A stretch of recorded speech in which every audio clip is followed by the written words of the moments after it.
Hello नमस्कार प्यारे विद्यार्थियों, मैं केएल रणवा और आप देख रहे हैं एसजीआई कंपटीशन क्लासेस का यूट्यूब चैनल, जिस पर आपको साइंस से रिलेटेड, मैथ से रिलेटेड, रीजनिंग से रिलेटेड और अपडेटेड बहुत सारी जानकारियां, न्यूज वगैरह आपको सारी देखने को मिलती है। और ऐसी ही जानकारियों के बीच आज आप लोगों के सामने एक बेहतरीन पॉइंट में लेके आया हूं, जिसमें आप लोगों को मैं बताने वाला हूं कि वे प्रोटीन और प्रोटीन में क्या डिफरेंस है, दोनों क्या होते हैं, दोनों को अपन कैसे कैसे देखते हैं। कैसे जैसे वे प्रोटीन को अपन एक ऐसे देखते हैं कि वे प्रोटीन नहीं लेना चाहिए, एक समय के बाद बॉडी में ये मतलब कि टॉक्सिस बनाने का काम करता है, या फिर बॉडी क्या हो जाती है, धीरे धीरे खराब होने लग जाती है। तो ऐसा कुछ नहीं, अपन देखते हैं कि होता क्या है। ये एक ऐसा क्वेश्चन है जो एग्जाम में कई बार पुट होता है कि the main protein found is milk. आप लोगों को ये पूछा है कि दूध में कौन सा प्रोटीन पाया जाता है, दूध में कौन सा प्रोटीन पाया जाता है। सब बच्चों को पता होता है कि दूध में कौन सा प्रोटीन पाया जाता है। ऑप्शन आप लोगों के सामने है कैसीन प्रोटीन। कौन सा प्रोटीन है कि दूध में पाया जाने वाला जो प्रोटीन होता है वो कैसीन होता है। और कैसीन एक प्रकार का अपन ऐसा बोल सकते हैं सॉलिड प्रोटीन होता है, जो अपने दूध के अंदर पाया जाता है, या दूध से जो ये आपका जो पनीर निकलता है, उस पनीर या चीज जिसको अपन बोलते हैं, उस चीज के अंदर है जो ये पाया जाता है। तो आंसर हमारा क्या जाएगा, कैसीन जाएगा। ठीक है, अब एक वर्ड होता है कि कैसीन के साथ साथ इसमें पाया जाता है मट्ठा। क्या पाया जाता है इसके अंदर, पाया जाता है मट्ठा। मट्ठे को अपन बोलते हैं हमारी भाषा में वे प्रोटीन। क्या बोलेंगे इसको अपन, वे प्रोटीन। तो हिंदी में अपन इसको मट्ठा बोलते हैं, इंग्लिश में अपन इसको वे प्रोटीन बोलते हैं। और दोनों ही चीजें कहां पाई जाती है, दूध में पाई जाती है। और दोनों में क्या फर्क है तो देखते हैं। देखें कि जब दूध के अंदर अगर कोई नींबू या कोई ऐसा कोई सिरका वगैरह, एसिटिक एसिड वगैरह या कोई एंजाइम्स वगैरह अगर दूध में डाल दिया जाए तो दूध क्या हो जाता है, फट जाता है, उसका दही बन जाता है। ठीक है, तो अगर दूध या फिर दूध को अगर आपको पनीर बनाना है, तो दूध से पनीर बनने के बाद दूध का जो सेपरेट वाला पार्ट है, जो लिक्विड पार्ट है, जो तरल भाग उसका बचा है, उसी पार्ट के अंदर क्या पाया जाता है, उसी के अंदर मट्ठा पाया जाता है, उसी के अंदर क्या पाया जाता है, वे प्रोटीन पाया जाता है। तो उस वे प्रोटीन को अलग करने की एक विधि होती है, एक प्रोसेस होता है। उस प्रोसेस को आज हम यहाँ पे देखते हैं। तो process of making way protein की, वे प्रोटीन को बनाने के लिए कौन सी प्रोसेस काम में लेनी होती है, उसको अपन है जो यहाँ पे देखते हैं। सबसे पहले कलेक्शन ऑफ मिल्क, दूध का आप लोगों को संग्रह करना पड़ेगा कि बहुत अच्छी क्वालिटी का दूध, जिसमें फैट की मात्रा बहुत अच्छी हो, जो बिल्कुल शुद्ध दूध हो, उसको इकट्ठा किया जाएगा। तो सबसे पहला जो पॉइंट रहेगा उसमें अपन लोगों को याद रखना होता है कि कलेक्शन ऑफ मिल्क की, अच्छे दूध का, शुद्ध दूध का हमें क्या करना रहता है, यहाँ पे कलेक्शन करना रहता है। 2 नंबर पे आप लोगों का यहाँ पे पॉइंट है पास्चुराइजेशन। पास्चुराइजेशन का मतलब होता है पास्चुरीकरण। ऐसी स्थिति में पास्चुरीकरण इसलिए किया जाता है ताकि बैक्टीरिया वगैरह जो उसके अंदर है, वो बैक्टीरिया वगैरह क्या हो जाए, किल हो जाए, बैक्टीरिया वगैरह सारे के सारे मर जाए। उसके अंदर आपको पता है कि कोई भी ऐसा पदार्थ नहीं होता जिसमें बैक्टीरिया नहीं पाया जाता, कोई भी ऐसा स्थान नहीं होता जहां पे बैक्टीरिया नहीं पाया जाता।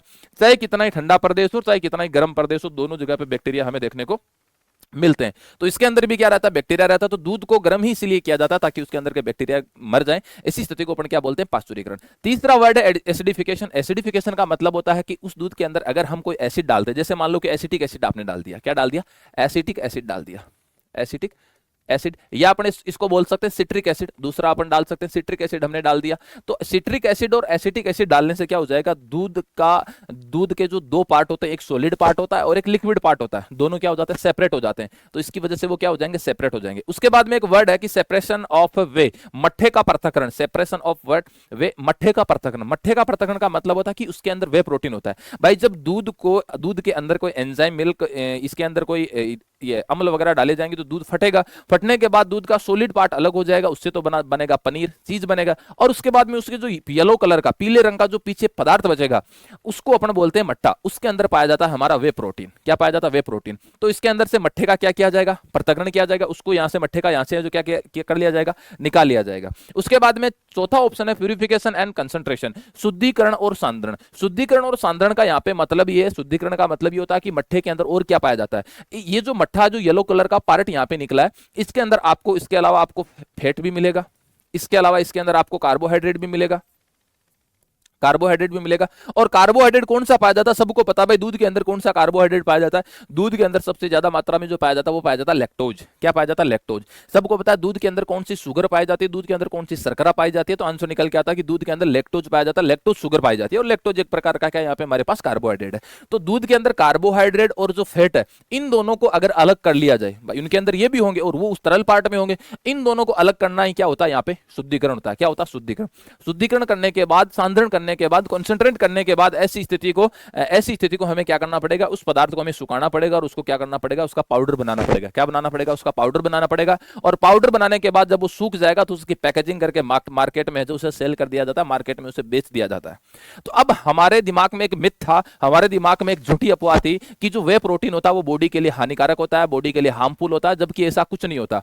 भाई दूध अगर अपन पीते हैं तो दूध के अंदर भी वे प्रोटीन हमारी बॉडी के अंदर जाता है, लेकिन इसकी मात्रा मात्र और मात्र 20% होती है। कितना परसेंट होता है, 20%। 80% तो हमारी बॉडी में 80% तो हमारी बॉडी में क्या 80% जो दूध होता है उसके अंदर कैसीन होता है और 20% इसके अंदर क्या पाया जाता है, वे प्रोटीन होता है। तो 80% और 20% के आधार पर ये पाया जाता है। अब इस 20% को यहां से निकालना पड़ता है और उसको निकालने के लिए एक लंबी प्रोसेस से गुजरना पड़ता है। और जब ज्यादा मात्रा में होता है तो ज्यादा मात्रा में तो उसके अंदर चीज होता है, पनीर होता है, तो पनीर अलग हो जाएगा।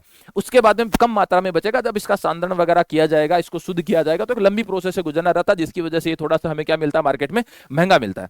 ऐसा नहीं है कि अशुद्ध नहीं हो सकता, अशुद्ध भी हो सकता है। जब भी हम मार्केट से वे प्रोटीन खरीदते हैं तो उसको लैब में पहले उसकी जांच करवानी चाहिए। जांच करवाने के बाद हमें उसे यूज में लेना होता है। अगर डायरेक्टली अपन यूज में लेते हैं तो पता नहीं कि कौन सी कंपनी ने किस तरीके से उसे बनाया है, कि आर्टिफिशियल है या फिर हमारे पास जो नेचुरल वे प्रोटीन आया वो है। अगर वे प्रोटीन बिल्कुल नेचुरल है, उसके अंदर सारी चीजें अच्छी मात्रा में अवेलेबल है, तो ऐसे वे प्रोटीन को अपन हमारी बॉडी के लिए लाभदायक होता है। जॉगिंग करने वाले या जिम करने वाले लोग वे प्रोटीन को यूज में लेते हैं, तो वे प्रोटीन को यूज में लेना हानिकारक नहीं हो सकता, क्योंकि उसका फॉर्मेशन नेचुरल तरीके से हुआ है और दूध से उसका निर्माण हुआ है।